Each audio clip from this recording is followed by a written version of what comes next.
ദൈവനാമത്തിന് മഹത്വമുണ്ടാകട്ടെ.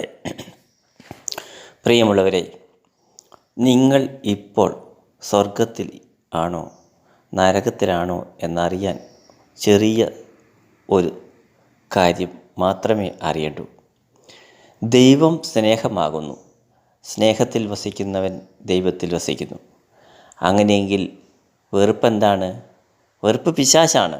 വെറുപ്പിൽ വസിക്കുന്നവൻ എവിടെ? പിശാചിലിരിക്കുന്നു.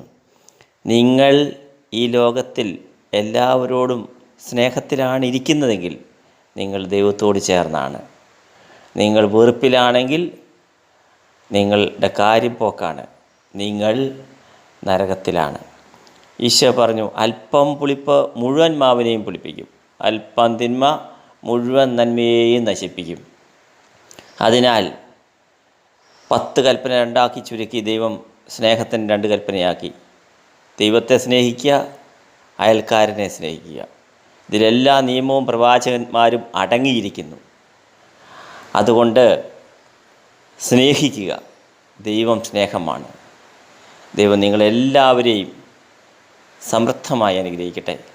പിതാവിൻ്റെയും പുത്രൻ്റെയും പരിശുദ്ധാത്മാവിൻ്റെയും നാമത്തിൽ ആമേൻ.